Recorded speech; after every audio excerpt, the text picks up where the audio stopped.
Olá, meu nome é Henrique Couto, eu sou um dos fundadores aqui da Content Doc e no vídeo de hoje eu quero te mostrar a estratégia que a gente utiliza para criar vídeos que não somente são ativos do ponto de vista de marketing, mas que de fato vão causar um impacto na sociedade, vídeos que vão motivar pessoas a viverem melhor ou que vão dar o empurrãozinho que faltava para uma pessoa procurar ajuda médica, ou melhor ainda, que vão conscientizar, que vão mostrar uma pessoa um risco que ela nem sabia que estava vindo.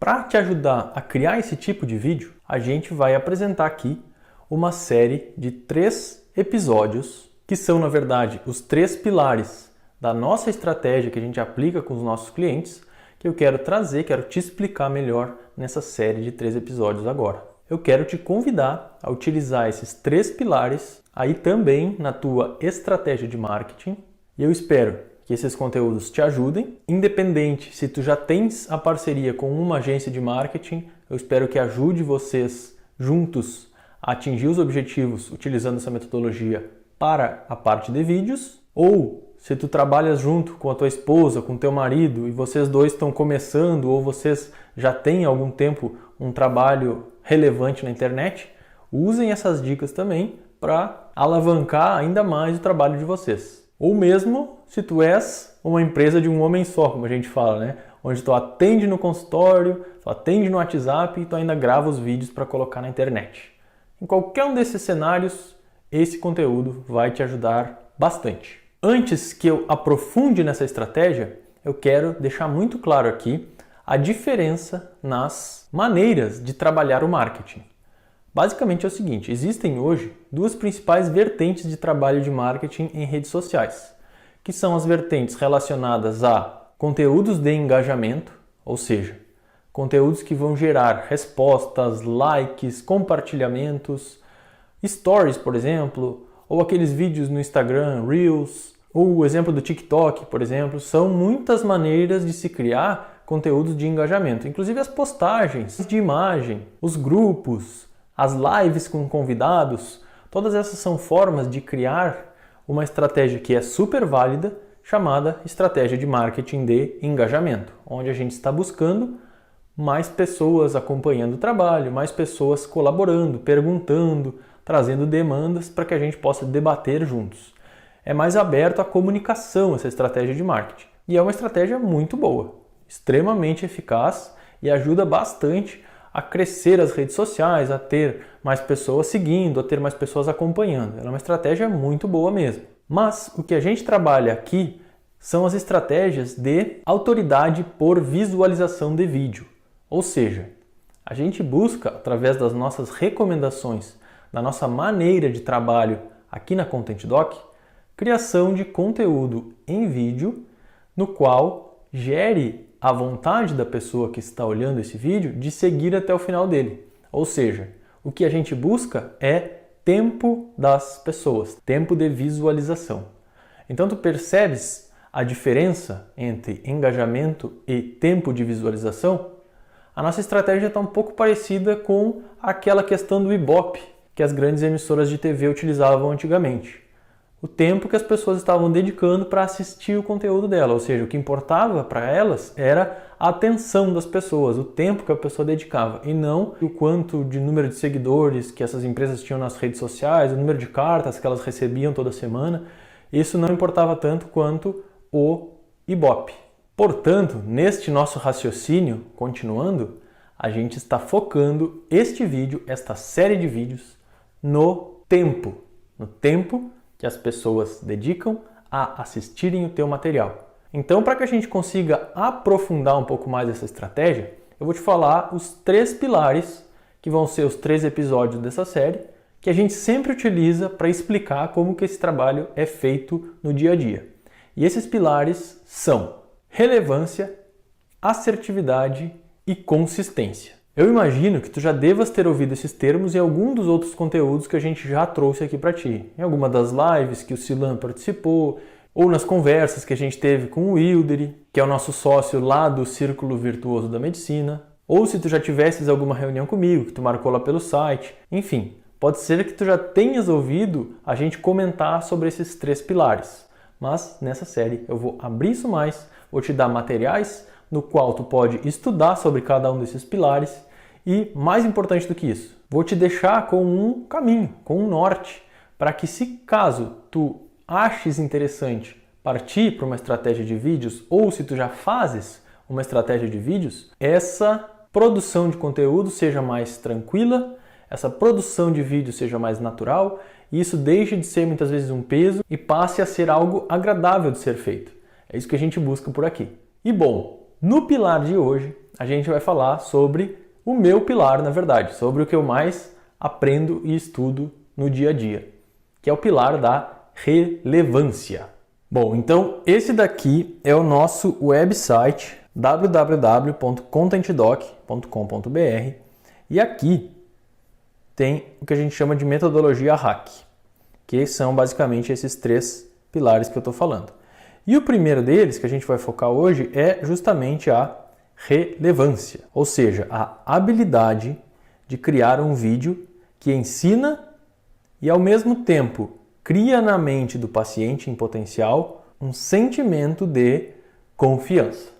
Bom, essa é a definição que a gente vai trabalhar para a relevância, ok?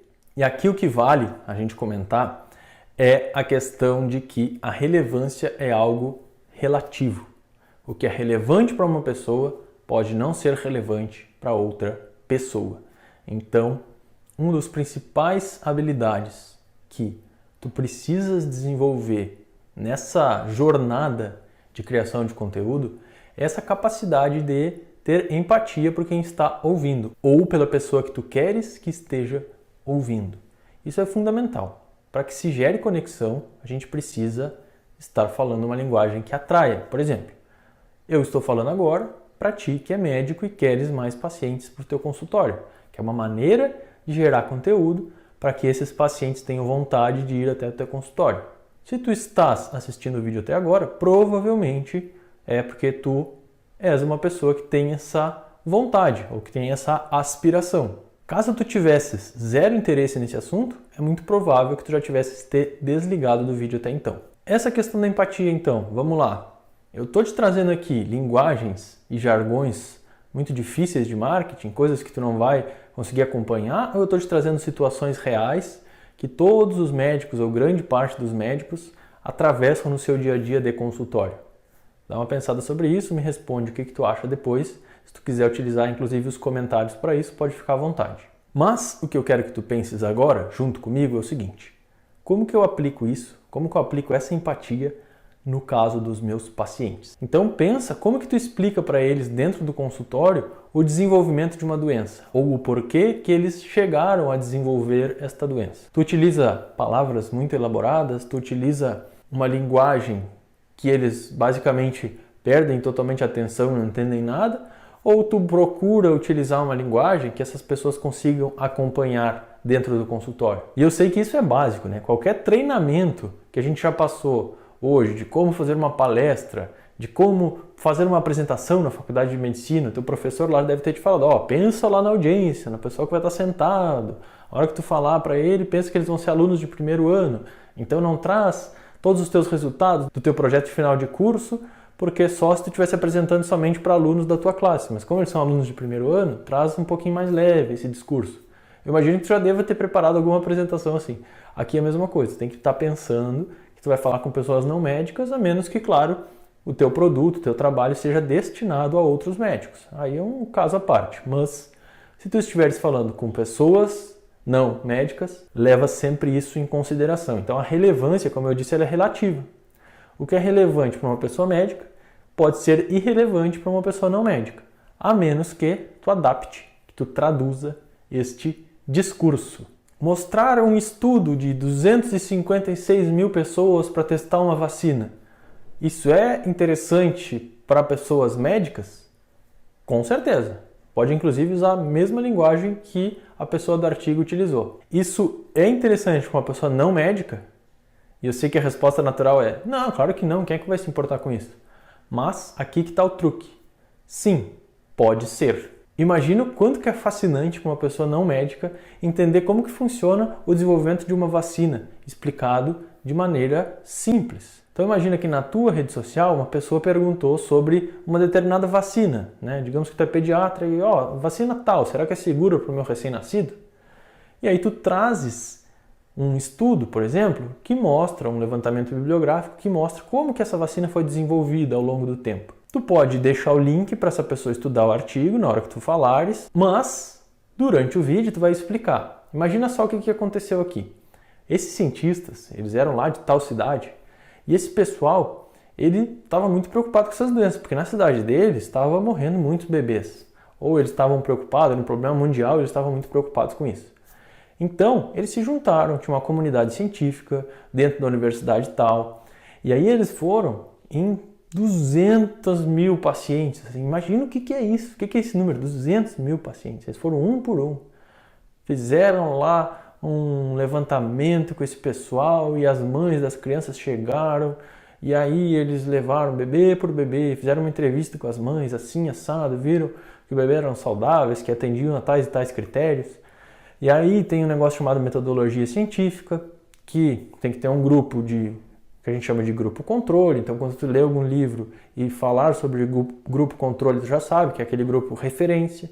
E outro grupo que tinha evidências de ter a tal doença que a vacina lá combatia. Então quando eles fizeram toda essa triagem, eles perceberam que essa vacina ela era eficiente em 90 e tantos %. E aí tem lá uma metodologia científica que fala que quando um estudo fica acima de tal valor, ele pode ser considerado seguro para o uso na sociedade.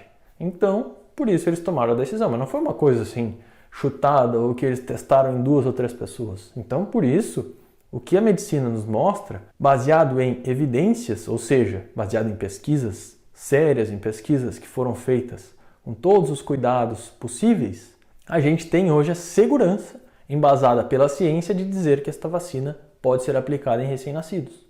Mas, se não fosse por isso, o que a gente ia poder dizer? Vamos tentar? A gente não ia poder dizer isso. Como é que o médico ia colocar uma mãe, uma criança em risco? Ele não poderia. Então, eu espero que tu tenha entendido o que eu estou querendo dizer com isso. Sim, é possível tornar uma história que potencialmente pode ser chata em algo interessante. Viu? Uma pessoa não médica, eu sou não médico, eu sou engenheiro, consigo achar uma história dessas interessante. Então, pode utilizar esses artifícios para que novas mães sintam-se seguras ao ouvir isso, estarem com aquela dúvida tão importante sobre vacina e agora elas talvez não tenham mais. Então, quando eu falo que relevância é relativa, eu quero dizer justamente isso. São coisas que a gente precisa adaptar de acordo com quem está ouvindo. E aqui eu quero trazer o ponto alto do episódio 1, que é como eu aprendo relevância. E a palavra-chave que eu já citei em alguns outros vídeos aqui é copywriting, ou seja, escrita de persuasão. Copywriting. Procure na internet mais sobre este assunto. Hoje em dia tem milhares e milhares e milhares de pessoas falando sobre isso. Persuadir uma pessoa é uma via de mão dupla. Existe uma linha. Quando tu vais persuadir alguém, tu pode ir pelo lado da manipulação, né? Ou tu podes ir pelo lado da verdade, de usar a informação para dar aquele empurrãozinho para que a pessoa tome uma atitude. Eu já li muitas daquelas chamadas peças de publicidade, na qual os copywriters da época utilizavam um pouco de manipulação para fazer com que as pessoas tomassem a atitude ou fossem para realizar uma compra, por exemplo. Então, eu já percebi vários momentos esses elementos que, do ponto de vista de ética, do ponto de vista de respeito ao próximo, eles deixam um pouquinho a desejar. Então eu já vi isso acontecer. E eu me preocupo muito quando eu vejo profissionais médicos que trabalham um pouquinho do lado da manipulação dentro dessa linha de persuasão. Eu me preocupo não somente com eles do ponto de vista de processos que eles podem levar ou de coisas que podem atrapalhar eles, mas até pela informação que as pessoas estão tendo cada vez mais. E elas podem perceber que esses truques de marketing, que essas coisas que a gente pode utilizar para dar uma apimentada no conteúdo, eu acho que com o tempo as pessoas vão começar a ficar um pouco mais imunes a isso. Então não é uma estratégia que, pela melhor das boas intenções que a pessoa tenha ao fazê-la, ela é sustentável. Eu não acredito que ela seja sustentável. Então, quando eu vejo algum profissional, não somente médico, mas qualquer área, utilizando desses estratagemas, eu particularmente não apoio, eu particularmente me preocupo. Faz alguns anos já que eu estudo copywriting, eu já consegui acessar vários cursos e materiais sobre esse assunto, e eu sempre recomendo para as pessoas um podcast chamado The Copywriters Podcast, cujo a pessoa que apresenta esse podcast é um cara que prepara outros copywriters, ou seja, ele ensina outras pessoas esse assunto. E o nome dele é David Garfinkel. E aí, ouvindo esse episódio dele, eu um dia, num ponto específico, eu tive o prazer de ouvir um episódio chamado Ethical Copywriting, ou seja, o copywriting ético. Essa daqui é a imagem do site, né? Copywriters Podcast. Ó, aí tu pode procurar, é copywriterspodcast.com, tá? E esse episódio aqui é o que eu me referi para ti ali, ó. Ethical Copywriting with Matt Risby. Esse Matt Risby, ele é um cara que trabalhou em algumas grandes organizações americanas fazendo copywriting e ele sempre percebeu a importância de alertar as pessoas sobre um copy feito de maneira íntegra, ou seja, um texto escrito, uma carta de vendas escrita de maneira totalmente íntegra, comunicando 100% da verdade. Quando eu vi esse episódio, a minha cabeça ela basicamente estourou, assim, né? Porque aqui ele fala muito sobre verdade no copywriting. Então, quando eu ouvi esse episódio, eu pensei, nossa, isso pode e deve ser muito utilizado em marketing médico. Porque é basicamente isso. A gente comunicando de maneira ética para potenciais pacientes, a gente está construindo uma base sólida de conteúdos, uma boa reputação para ficar lá na internet como sendo a nossa herança. Ao invés de escrever um livro, tu deixa vários vídeos publicados numa rede social, no canal do YouTube. Isso já por si só é um legado. Isso já por si só diz muito sobre o teu trabalho.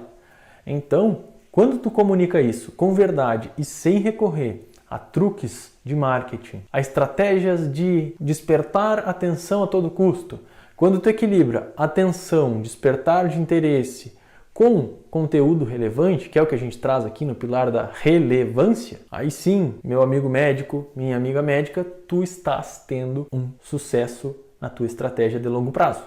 Tu não estás buscando as maçãs douradas, que a gente chama, ou seja, as distrações, os atalhos, os shortcuts. Tu está buscando o longo prazo, the long run, ou seja, a coisa que vai ficar de legado. Se tu tens esta mentalidade ao produzir conteúdos, eu tenho a certeza absoluta que tu estás num caminho muito sólido, em um caminho muito interessante que vai te trazer excelentes recompensas a longo prazo. E eu estou falando isso com conhecimento de causa, porque nós aqui da Content Doc iniciamos o nosso trabalho em parceria com o Círculo Virtuoso da Medicina. E no início era isso, era postar vídeos, criar conteúdo, e não tinha esse tanto engajamento. Hoje, a gente já está falando de um curso que cresceu muito, a gente já está falando de toda uma comunidade de médicos que estão alinhados, que estão de mãos dadas nesse rumo à construção de um Brasil com mais informação médica, um Brasil de desmistificar coisas que as pessoas não sabem, de entregar saúde para os outros. Então, eu tenho muito orgulho e sempre ressalto a minha alegria em estar participando de toda essa equipe, de todo esse movimento médico que está, digamos assim, mudando, revolucionando a qualidade da informação que é distribuída nas redes sociais em todo o Brasil. Cidades pequenas, cidades grandes, não importa. Sempre vai ter espaço para utilizar a internet e trazer conteúdo de qualidade, conteúdo sólido, para que as pessoas assistam, aprendam, melhorem de suas doenças, previnam sérios problemas futuros. Tudo bem, Henrique? Beleza, mas é o seguinte, meu amigo, eu fiz 100 vídeos aqui, botei 100 vídeos no YouTube, no Instagram, no Facebook, não tive nenhuma consulta, não tive nenhum compartilhamento, nenhum comentário, ninguém me segue. Onde que está o problema? Bom, o problema pode estar na relevância, como eu disse, mas pode ser que o teu problema seja outro. E este é assunto para o segundo pilar. Portanto, semana que vem, assista o segundo vídeo da série.